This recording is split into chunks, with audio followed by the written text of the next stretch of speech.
Italia, uno de nuestros camarógrafos es italiano y tempranito hacía rodar todos los audios de todos los políticos italianos intentando conocer el pulso de lo que va pasando en ese país europeo. La coctelera política genera la imposibilidad de formar gobierno y hasta se habla de votar en 2 meses. Preguntamos, ¿el estancamiento económico será superado por los votos de julio?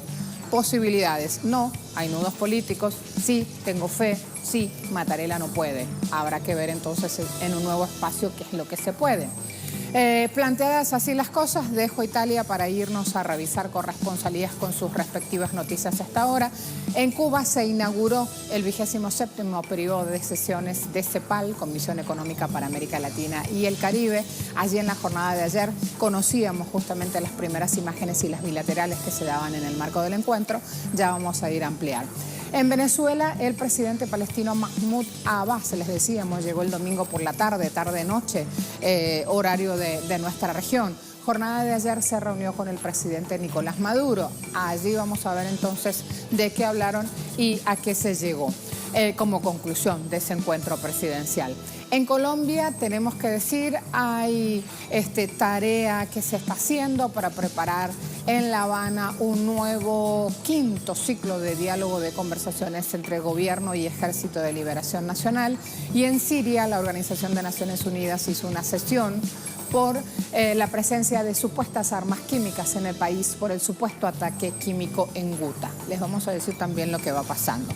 Y luego hay otra información sumamente importante para resaltar. Ayer el gobernador de Puerto Rico, Ricardo Rosselló, decía, hemos recibido estos fondos, vamos a contar con estas partidas. Pero la cuestión es que la isla es un país con modelo Made in USA, con modelo de pobreza. La pobreza está extendida incluso entre la clase universitaria. Allí entonces nuestro interrogante, ¿quién frena justamente esta situación donde también los estudiantes universitarios tienen que endeudarse para poder estudiar? Allí opciones para responder. De este lado arrancamos ya desplegando contenidos de la agenda abierta. A más de 2 meses de conocerse los resultados electorales, Italia aún no logra conformar gobierno y todo apunta a la realización de nuevas elecciones más pronto que tarde. Y es que, tras el fracaso de 3 rondas de consultas con las diferentes facciones y la imposibilidad de lograr alianzas, el presidente de la República, Sergio Mattarella, convocó la conformación de un gobierno técnico hasta diciembre del corriente año. Sin embargo, tanto el Movimiento 5 Estrellas como la Liga de Centro Derecha han negado esta opción y han planteado el próximo 8 de julio como potencial fecha para el llamado a nuevas elecciones. Fecha inédita en Italia si se tiene en cuenta que es cuando el gobierno necesita aprobar el presupuesto. De esta manera, Italia entra en una crisis de representaciones, marcada por la caída del Partido Socialdemócrata, como ya ha ocurrido en España con el PSOE y en Alemania con el SPD, e influenciadas por la sombra del siempre presente expresidente italiano Silvio Berlusconi. En Agenda Abierta del día de hoy, analizaremos las causas y los posibles efectos sobre la ciudadanía de la crisis política que vive la nación mediterránea. ¿Qué dicen medios de comunicación de todo el mundo? Prensa latina, Italia a las puertas de elecciones anticipadas. El rechazo expresado por la mayoría de los principales políticos a una eventual formación de un gobierno neutral hasta fin de año coloca al país a las puertas de elecciones anticipadas. El pronto regreso a las urnas siempre había sido la última opción considerada por Sergio Mattarella, el presidente, pero tras la crisis política no queda otra opción, se habla ya de la inminencia de comicios legislativos. Sigo avanzando, me voy a otro portal. Vamos a esta hora a mostrar el país. Italia se encamina hacia nuevas elecciones al no superar el bloqueo político. Sergio Mattarella quiere un gobierno de garantía, liderado por una figura de consenso que permita a Italia llegar como mucho hasta diciembre, en lo que sería un gobierno de transición. En ese tiempo podría redactarse y aprobarse una ley electoral más eficaz, así le llaman ellos.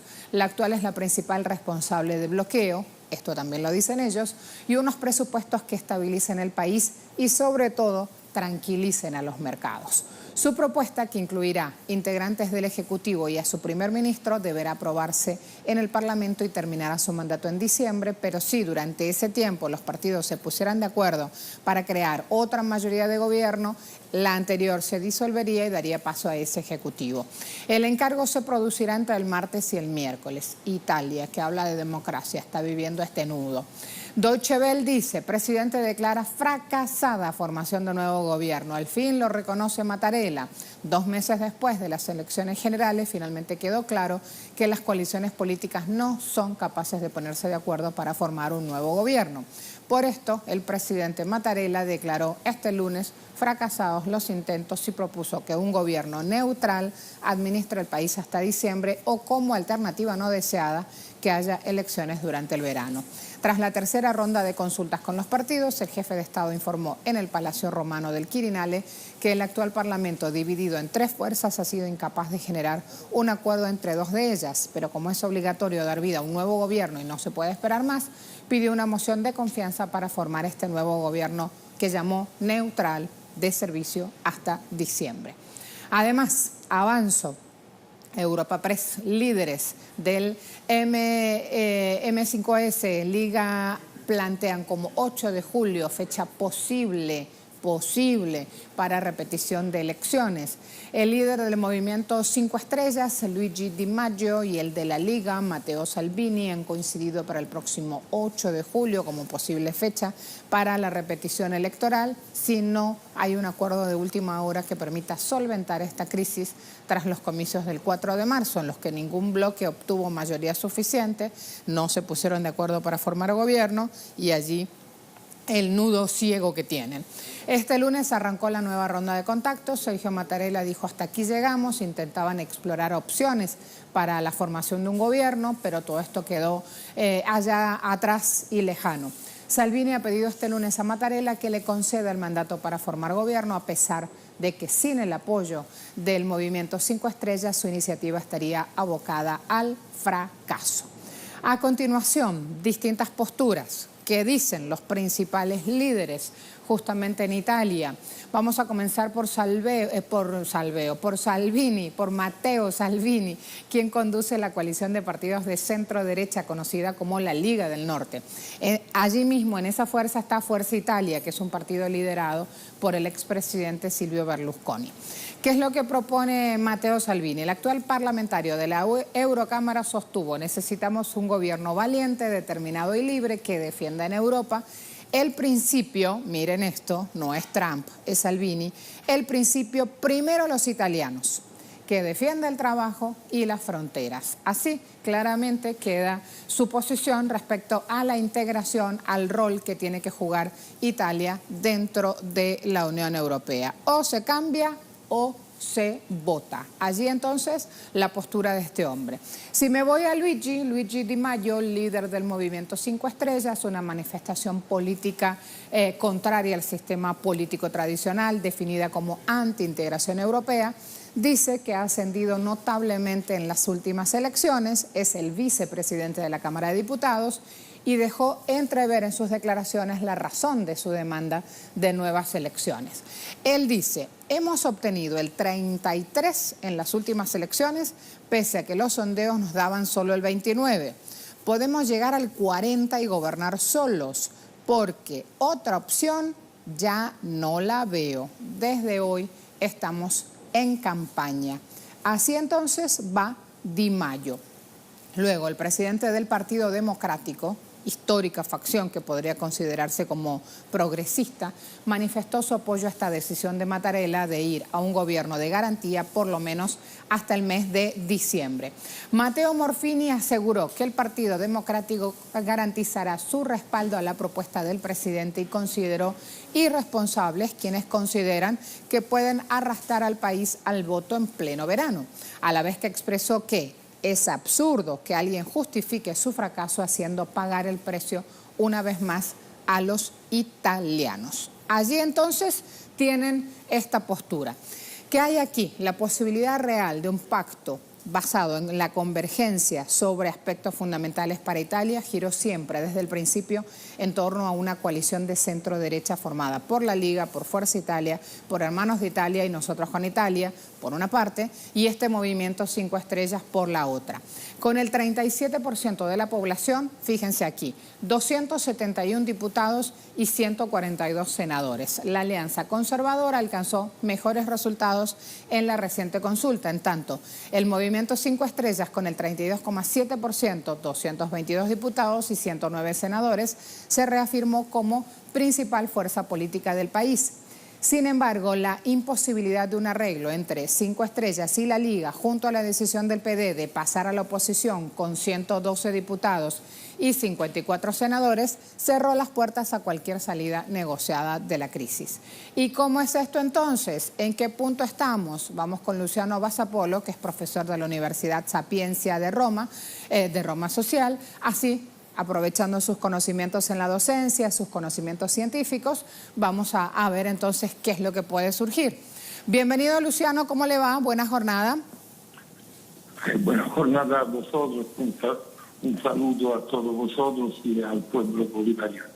Muchas gracias. Estamos hoy ocupándonos de Italia a raíz de las declaraciones del presidente Mattarella y de esta aceptación de que no puede formar gobierno y de que hay otras posibilidades de aquí a julio o de aquí hasta diciembre. ¿Cómo plantearía usted la situación para empezar a contar al mundo lo que pasa en su país?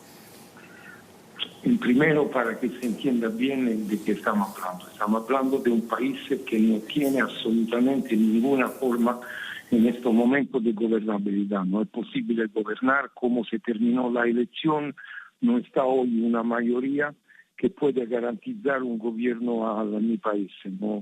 No está. De una parte, vamos a hablar de cuáles son los partidos. Uno sería el PD, el Partido Demócrata. El Partido Demócrata 30 años atrás era el Partido Comunista en Italia, que después aceptó completamente la política capitalista, aceptó la política neoliberal, se transformó de Partido Comunista en Democrático de Izquierda, después el Partido Democrático de Izquierda, en final el Partido Demócrata, sería el partido de Renzi, que es muy cercano hoy a lo que son la política, decimos así, de algunos grupos de la burguesía transnacional de la Unión Europea, cercano con la su diputada Mogherini, que es el alto funcionario de la Unión Europea, y la señora que se ocupa de hacer sanción económica, por ejemplo, contra el pueblo, contra el gobierno, contra el pueblo venezolano. Un partido completamente neoliberal. El otro es Forza Italia, todos vosotros sabéis de qué se trata, es el partido de Berlusconi, de una parte de la burguesía conservadora en nuestro país, que tiene como jefe Berlusconi. La otra parte sería la Liga Norte. La Liga Norte es un partido independentista de origen neonazista y fascista, completamente un partido que tiene una posición completamente racista y sionista contra los migrantes, una posición muy dura, una posición tremenda contra la migración, un partido reaccionario. El otro partido, el Movimiento 5 Estrellas, que se declara como partido ni de izquierda ni de derecha, es un partido populista. Fue creado de un músico, de un cantante. Este partido es un partido populista que no se puede declarar que es de izquierda, no es de derecha, es de un populismo que va a representar una parte pequeña de la burguesía italiana. Por eso, primero, nadie, en este momento, nadie puede representar el interés de los jubilados, el interés de los precarios, de los jóvenes, de los migrantes. Decimos, el interés de la clase trabajadora no es representado de ninguno de estos partidos. No obstante esto, este partido hoy no tiene ninguna posibilidad de hacer una alianza para gobernar. El tentativo que está haciendo el presidente de la República, Mattarella, de buscar una manera, decimos así, institucional, porque no está un acuerdo. Tentaron el Movimiento 5 Estrellas con la Liga Norte, pero non stavano d'accordo alla presenza di Berlusconi. Il PD oggi non tiene voto, non tiene alleanza, non tiene possibilità. Ieri Mattarella tentò una soluzione istituzionale. La soluzione istituzionale porque a fin de junio la Unión Europea tiene de hacer una nueva política de masacre social contra la Italia, porque se tiene de aprobar un patto che va a cortare il salario, va a cortare la pensione, se va a cortare l'estato del bienestar, va a creare una nueva condizione tremenda, dura, contra los jóvenes, contra los migrantes, contra los trabajadores, contra la gente pobre, que en Italia es siempre más, porque hoy en Italia está en lo que se llamaba clase media, que hoy no es una clase media, es una nueva clase pobre. Es lo que era el quinto país industrializado en el mundo, como l'Italia hoy tiene una parte muy grande de su población que está completamente pobre. Esta no es democracia, no está en democracia. La solución institucional no puede ser posible, yo pienso, porque la solución institucional podría ser para 3, 4, 5 meses, para pasar este momento de junio, decimos, de cuando estarán estos nuevos ataques de parte de la Troika. La Troika sería la Comisión Europea, sería el Banco Central Europeo, el Fondo Monetario Internacional, y después pensar a una nueva fase electoral. Yo pienso que en esta manera no está de acuerdo, porque sobre la solución institucional el Movimiento 5 Estrellas no está de acuerdo, la Liga Norte no está de acuerdo, estamos hablando Liga Norte como fuerza reaccionaria, el Movimiento 5 Estrellas como populista, el PD decimos como fuerza neoliberal cercana a la Troika.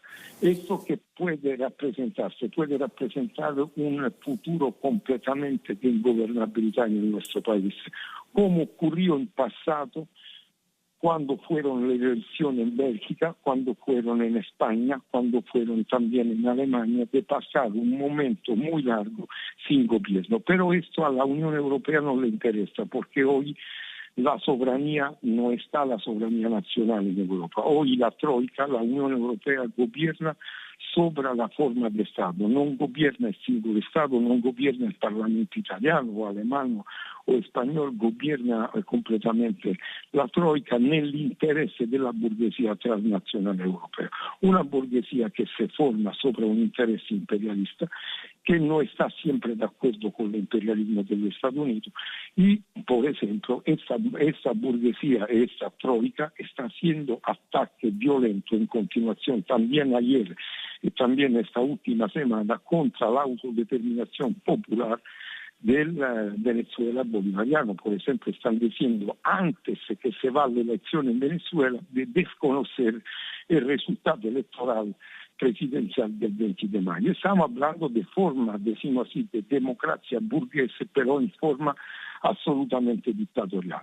La cosa más importante y muy grave para mi país es que cómo se va a determinar el interés del mundo del trabajo, el interés de la gente que sufre, el interés de la gente que tiene, decimos así, grande dificultad de vivir en este país no es representada. Yo pienso que la única opción es que la gente aquí en Italia empieza de nuevo en la lucha para determinar un contexto de democracia real, de democracia participativa, para poner al Movimiento 5 Estrellas, a la Lega, al Presidente de la República, al PD, que la decisión se tiene de tomar en función de lo que es el interés, es la resolución del interés, de la necesidad de la gente pobre, de la gente que trabaja, porque cuál es la solución sería siempre en este momento, en el futuro también, si se va a nueva elección, un interés exclusivamente en función de algunos sectores ricos de la sociedad italiana y no de la mayoría que son pobres o máximamente pobres. Muchas gracias. Allí tenían el pronunciamiento de Luciano Bassapolo justamente al hablar de la situación en su país, profesor de la Universidad Sapienza de Roma Social, docente, director científico de CESTES, Centro de Estudios para las Transformaciones Económico-Sociales. Allí tenían entonces el pronunciamiento claro sobre la situación en el país, sobre las opciones y cómo también Italia, que está a la cola del crecimiento económico de Europa, padece a la troika. Nosotros hemos preguntado en Twitter, hemos dicho, la coctelera política genera la imposibilidad de formar gobierno en Italia y hasta se habla de votar en 2 meses. ¿El estancamiento económico será superado por los votos del mes de julio? No, hay nudos políticos, dice el 58%. Sí, tengo fe, 26%.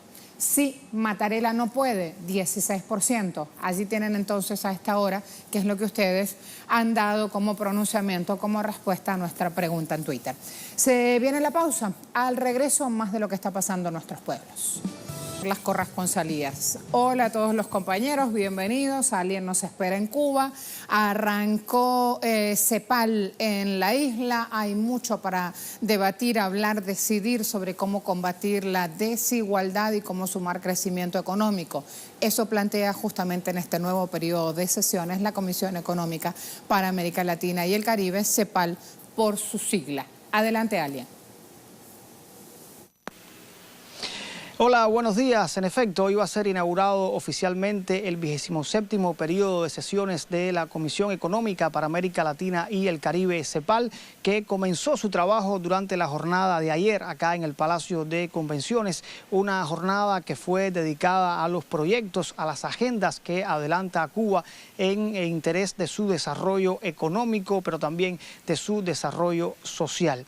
Hay que destacar el hecho de que esta jornada de hoy acá en La Habana va a ser también conmemorativa por el 70 aniversario de la creación de la CEPAL, un mecanismo de la Organización de las Naciones Unidas de la que Cuba es parte desde su fundación en 1948. Se espera la presencia acá en esta cita del secretario general de la ONU, quien se encuentra en la isla desde la tarde de ayer. Sostuvo conversaciones oficiales con el presidente cubano Miguel Díaz-Canel Bermúdez. Tampoco se descarta la presencia hoy del mandatario de la isla, como quiera, que es el 70 aniversario de este mecanismo de la ONU y que también Cuba va a asumir durante los próximos 2 años la sede de este instrumento de Naciones Unidas. Durante la jornada de hoy se va a continuar debatiendo sobre temas trascendentales, como es el caso de la articulación de las estrategias para avanzar en la Agenda de Desarrollo 2030 de la ONU. También otras cuestiones muy particulares que tienen que ver con los desafíos de América Latina y el Caribe. Por ejemplo, ayer, durante un panel acá en el Palacio de las Convenciones, varios expertos hablaban que la región vive un momento de retroceso económico donde se incrementa el desempleo, la pobreza, la deuda con los mecanismos financieros internacionales, todo ello a partir de la caída, de la desaparición de gobiernos progresistas y bueno, pues vuelve la arremetida neoliberal que trae estas nefastas consecuencias para el desarrollo de los pueblos. De todo eso se va a estar hablando durante la jornada de hoy. Este periodo de sesiones de la CEPAL va a continuar acá en La Habana hasta el próximo día 11 de mayo. Gracias, Alien. De inmediato con Adriana Sibori, está en la nación venezolana. Ayer se reunían el presidente palestino Mahmoud Abbas y el presidente anfitrión Nicolás Maduro. Vamos a ver qué surgió de ese encuentro. Adrián. Así es, el presidente de Palestina y el jefe de Estado venezolano Nicolás Maduro en un encuentro bilateral. Se firmaron acuerdos de cooperación en torno al turismo, también temas industriales, salud, comercio exterior y sobre todo minería. En cuanto a la comisión mixta, se habló de que se podría utilizar la criptomoneda, el petro, como forma de transacción. Y bueno, 2 decretos directamente con la minería para conformar una empresa mixta entre ambas naciones sobre este tema. El presidente Nicolás Maduro también dijo y se refirió a que él continúa apoyando la causa palestina y rechazó categóricamente la decisión de Estados Unidos de reconocer a Jerusalén como la capital de Israel. Recordemos esto después que va a ser trasladada, la decisión de trasladar la embajada de Estados Unidos a Jerusalén. Así están las cosas, nuevos acuerdos, cooperación mixta entre ambas naciones. Gracias, Adriana. De inmediato nos vamos a ver cómo todo está listo en La Habana para que esta semana reinicie el 5º ciclo de conversaciones entre el Gobierno de Colombia y el Ejército de Liberación Nacional. Con más información entonces, José Manuel Jiménez desde Colombia. Adelante. Todo ya está dispuesto en La Habana, Cuba, para que el 5º ciclo de conversaciones inicie y se logre un cese bilateral al fuego indefinido entre el gobierno colombiano y la guerrilla del ELN, el Ejército de Liberación Nacional. Ese es el principal objetivo de este quinto ciclo de cara a la próxima contienda electoral del 27 de mayo. También se buscará avanzar en el punto de participación ciudadana y también en unas medidas de carácter humanitario que impacten de forma positiva a las diferentes regiones del país. Esta mañana el comisionado de paz, el doctor Rodrigo Rivera, aseguró que esta sede, La Habana, Cuba, no va a ser definitiva, que también se va a estudiar una nueva sede para el sexto ciclo de conversaciones. Muchas gracias. Y nos espera el jefe de la corresponsalía de Telesur en Siria. Organización de Naciones Unidas celebró una sesión justamente abordando temas cruciales de Siria. Va entonces Hisham Wanu sobre el punto a ampliarnos. Adelante. Hola colegas, saludos amables televidentes. La crisis en Siria sigue siendo un tema que marca la agenda de trabajo del Consejo de Seguridad de Naciones Unidas. El organismo internacional ha celebrado este lunes 7 de mayo una sesión de consultas sobre el caso de las armas químicas en el país árabe, en especial el supuesto ataque químico perpetrado el pasado 7 de abril en la ciudad de Duma, en la región de Ghouta Oriental, y las investigaciones que están llevando a cabo los expertos de la Organización Internacional para la Prohibición de las Armas Químicas en el caso. Hay que destacar que Damasco y Moscú presentaron pruebas contundentes de que nunca hubo un ataque químico en Duma y que únicamente lo que ocurrió se trataba de un montaje preparado por parte de los llamados cascos blancos y también los grupos terroristas y los servicios de inteligencia extranjeros para justificar una intervención militar extranjera en Siria, cuestión que ocurrió con la agresión tripartita de Estados Unidos, Reino Unido y Francia el pasado 14 de abril sin esperar los resultados de la investigación. Hasta el momento no hay resultados concretos de esta consulta. Se espera también que el organismo internacional celebre el próximo día 16 del mes en curso una reunión informativa sobre la situación política en Siria y también el próximo día 29 del mes de mayo una reunión de consultas sobre la situación humanitaria en el país árabe. Todo ello ocurre en momentos que el ejército árabe sirio continúa su lucha contra los terroristas, sobre todo en los barrios al sur de Damasco, donde los efectivos sirios avanzan en la liberación del barrio de Al-Hajar al-Aswad y del campamento de refugiados palestinos Al-Yarmouk de manos de los extremistas del llamado Estado Islámico.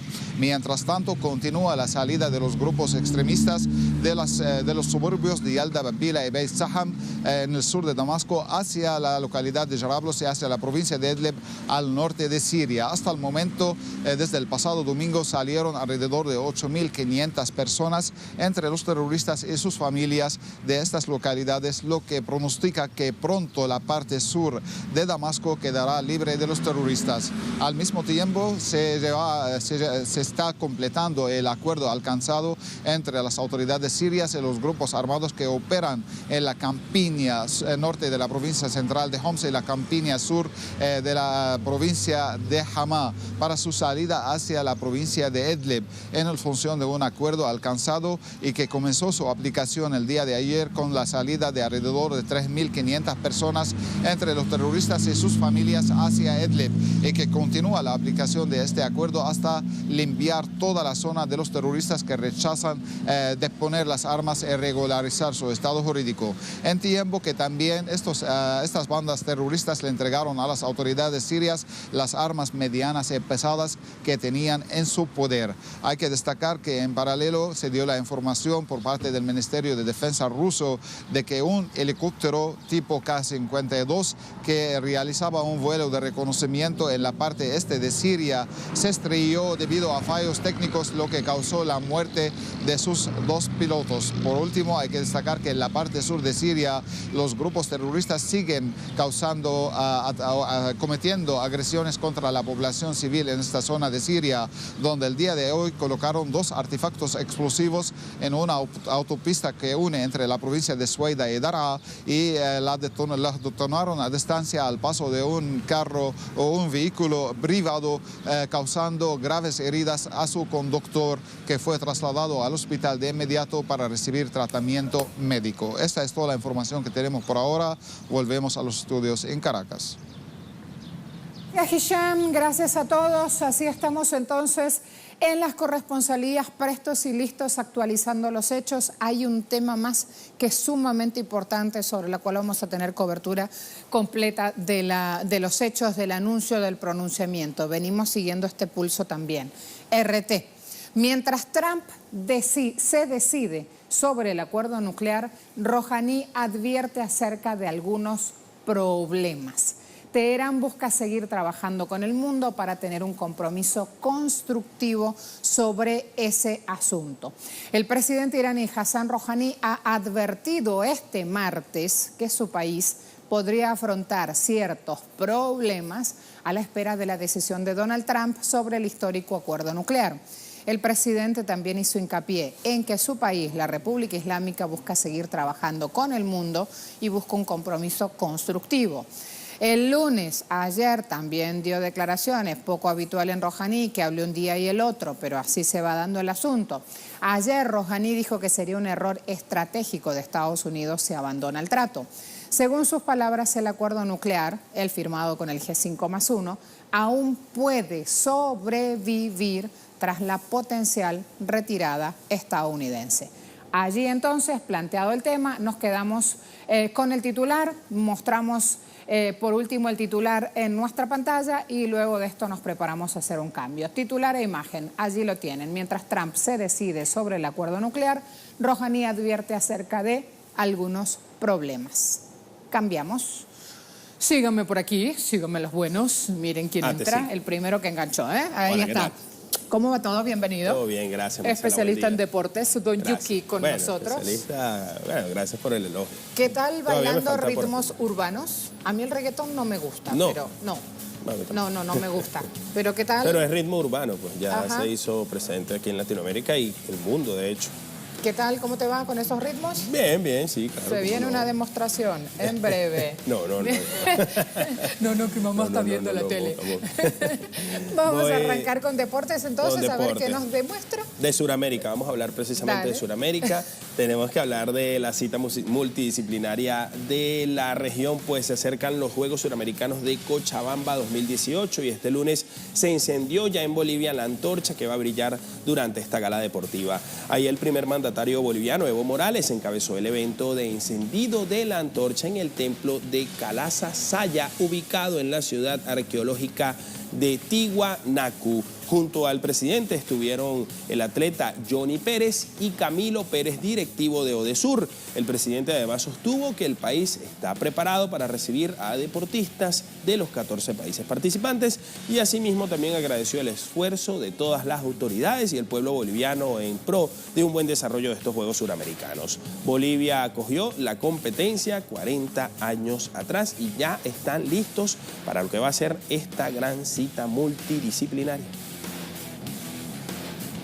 Y precisamente el presidente boliviano Evo Morales habló del encendido de la antorcha a través del Twitter. Esto fue lo que escribió en su cuenta. Hoy empezamos una fiesta deportiva suramericana, la más grande de nuestra querida Bolivia. Hemos dado todo nuestro esfuerzo para recibir a las 14 delegaciones. También hemos invitado a algunos presidentes para acompañarnos en la inauguración este próximo 26 de mayo y ahí unas gráficas precisamente del momento del encendido de la antorcha.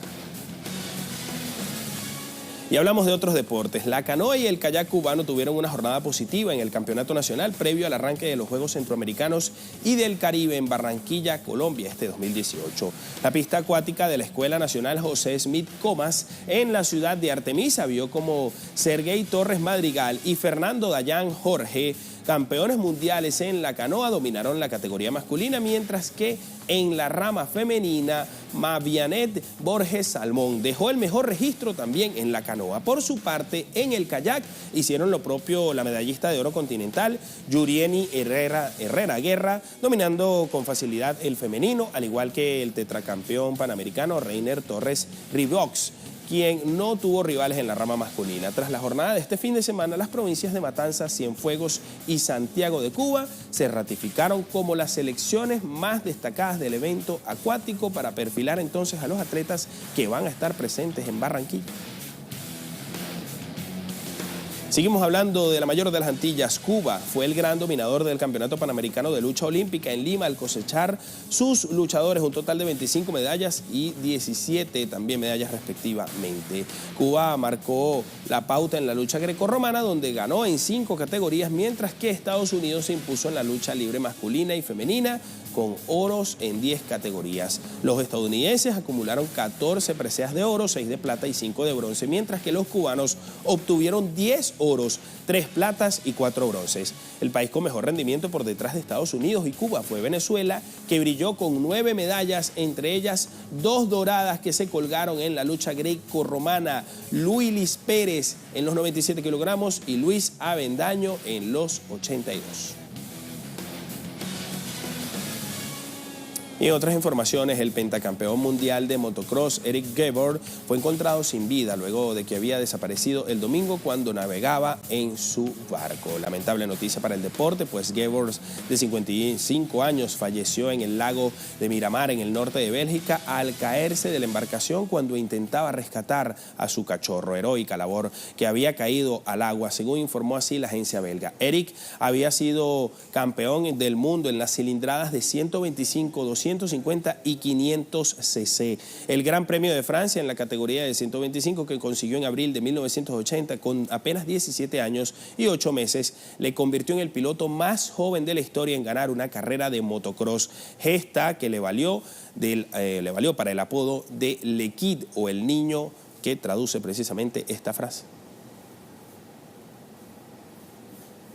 Estas noticias, Marcela, bueno, lamentables, pero que estábamos viendo también una labor heroica que estaba rescatando a su perrito.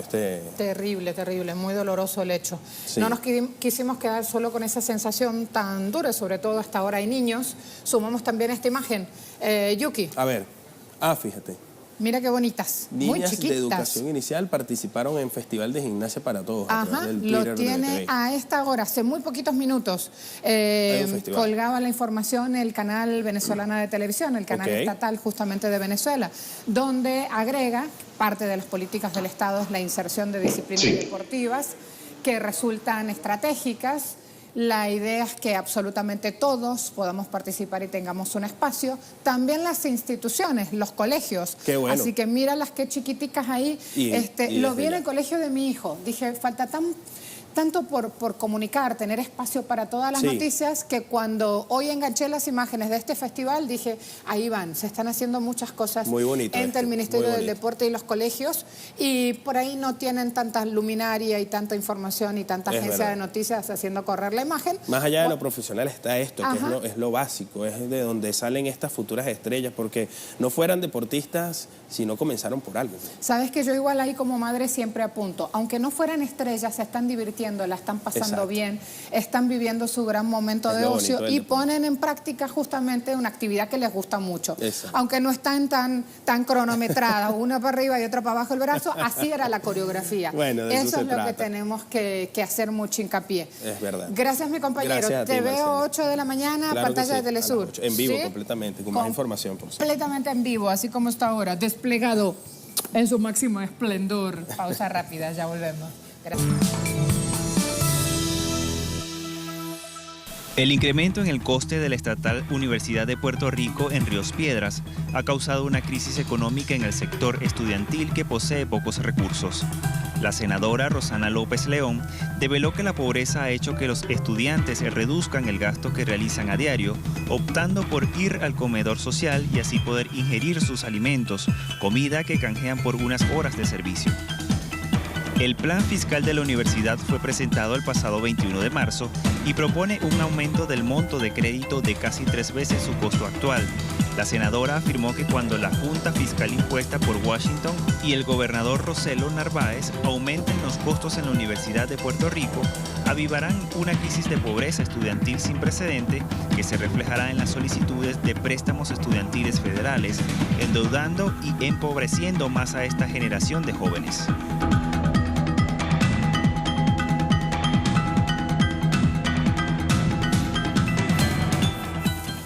¿Qué dice el economista? Aumento en matrícula en universidad, Puerto Rico empobrecerá a su estudiantado. Están reflejando un plan de trabajo que tiene la senadora Rosana López, un análisis sobre pobreza estudiantil, el impacto que tendría un aumento de la matrícula de acuerdo a lo establecido en esta universidad, UPR. Aquí hay unos cuantos datos para desgranar. Vamos a seguir avanzando. El análisis que está planteado aquí por la senadora muestra números crudos. Este análisis está hecho también por expertos en demografía, en economía, y concluye que un aumento en el costo de la matrícula pondrá más pobreza a los estudiantes porque los obligará incluso a pedir préstamos. Para el año 2015, la proporción de estudiantes de la universidad pública y privada necesitó tomar préstamos para cualquier ciudadano que quisiera asistir y tomar clases, y esa proporción fue de 4-1, ¿sí? Si no piden un préstamo no hay cómo seguir estudiando. UPR dice no suspenderá ayudas para estudios de veteranos. Habló el procurador del veterano, aseguró que los derechos de estudios, ayudas, exenciones en el pago de las matrículas, libros u otros cargos se van a mantener inalterados. Allí entonces dejo solamente este titular, ya me espera el invitado y es justamente la persona que nos va a ir dando más luz sobre el tema. Siguiente portal, por favor. Metro, en manos de la Junta el nuevo presupuesto.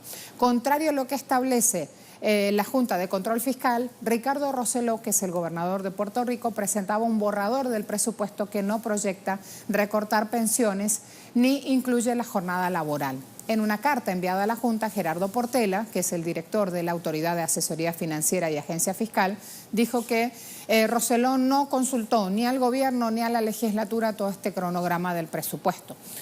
Sigo avanzando. Hasta ahí, como ven, de ayudar a los estudiantes, ni noticias. Primera hora, no habrá paro en UPR de Río Piedras. Los estudiantes decidieron no adherir justamente, decidieron en Asamblea General no decretar un paro de 72 horas. Votación 745 a favor, 1.630 en contra. Así están justamente los estudiantes. Sigo avanzando con otros datos aquí a esta hora. ¿Cuál es el proyecto de la senadora Rosana López? ¿Qué es lo que está diciendo? Para el año 2015, el grupo de estudiantes universitarios descendió en nivel de pobreza, incluidos los que van a instituciones privadas. Alcanzaban el 42% con este universo, 98.132, mientras que los estudios graduados, el 19% representa unos 7.376 en universidades públicas y privadas. Luego, el plan fiscal de la universidad presentado el 21 de marzo pasado propone aumentar justamente el costo de crédito a nivel subgraduado de 57 a 140 dólares para el año recién 2023. Hay una beca muy conocida en Puerto Rico que es la beca Pell. Hay un análisis que hace una demógrafa, Lucy León, y un economista, Heriberto Marín, sobre la distribución de las becas que está dando el gobierno de Estados Unidos. 69,6 que equivalen a más de 37.000 estudiantes. De esos alumnos de la Universidad de Puerto Rico recibieron solamente 3.205 dólares por estudiante y esto es muy poquito en las cantidades necesarias para estudiar. Esta es la beca Pell. No son suficientes para quienes están haciendo parte de este grupo, llamémosle así, de este estudiantado universitario. ¿Cómo están dadas las cosas? Permítame el nombre a esta hora de Ricardo Raola Don, para pronunciárselo de manera correcta, estudiante de Derecho en la Universidad de Puerto Rico. Me voy con él entonces para darle la bienvenida. ¿Cómo te va, Ricardo? Todo bien, buenas tardes. Haces parte del Comité de Reforma Universitaria, ¿correcto? Sí, eso hace. Bienvenido a Agenda Abierta. Nunca habíamos podido engancharte, hablar contigo, y es muy importante entender qué está pasando en la isla y por qué se dice ahora de que hay ideas creativas para comer dentro del mundo universitario, cuando en realidad lo que están haciendo es ir a comer al comedor universitario. Así que desandemos la palabra neoeconómica para ir a lo de siempre. Están comiendo en el comedor porque no alcanza para lo básico. Dímelo, Ricardo.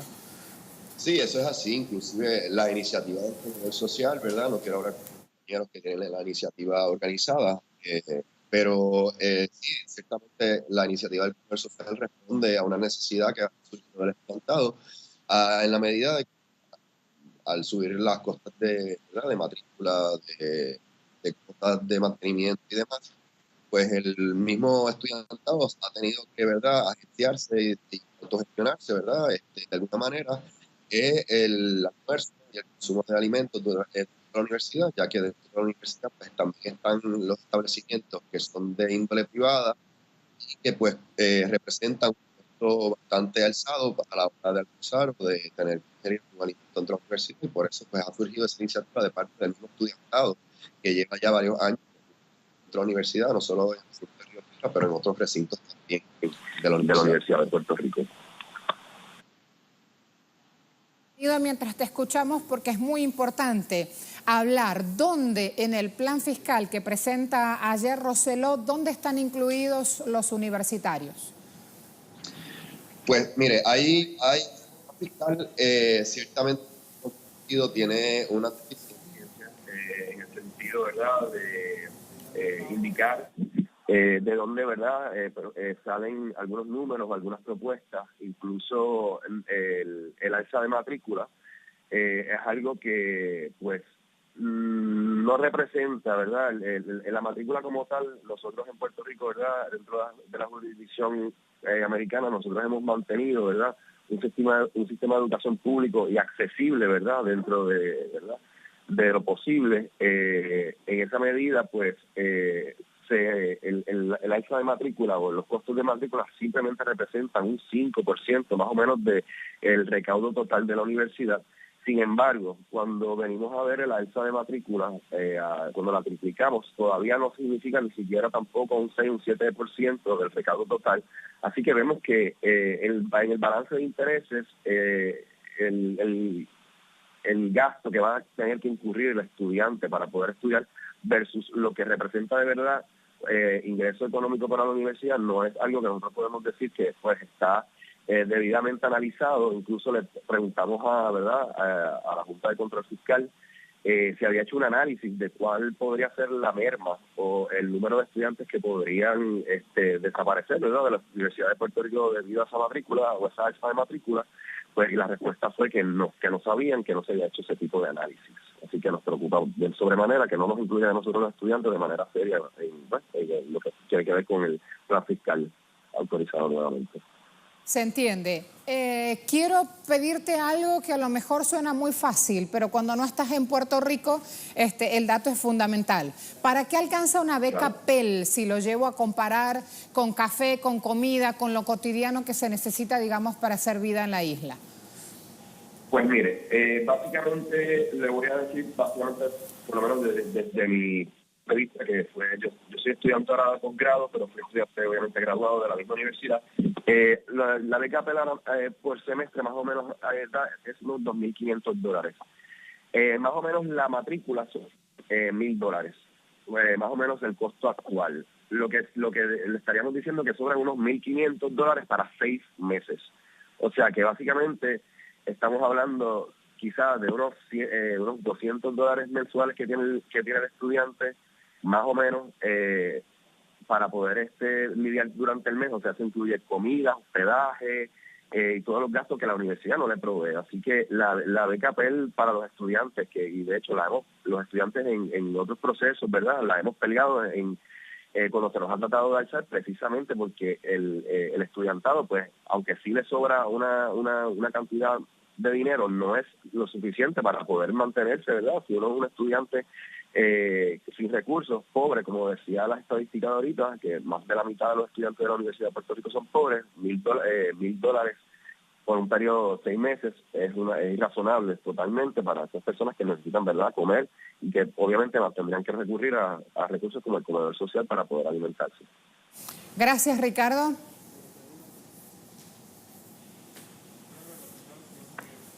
Hasta la próxima. Allí con nosotros nuestro invitado, Ricardo Raúl Adón, estudiante de Derecho de la Universidad de Puerto Rico. Quisimos ir a la fuente, quisimos ir con él justamente para ir a la base y solicitar allí la información. Han tenido un panorama amplio sobre el punto. Decimos en Puerto Rico nada nuevo en un país con modelo Made in USA. La pobreza obligaría a los alumnos universitarios a endeudarse para poder pagar sus estudios. ¿Quién frena esto?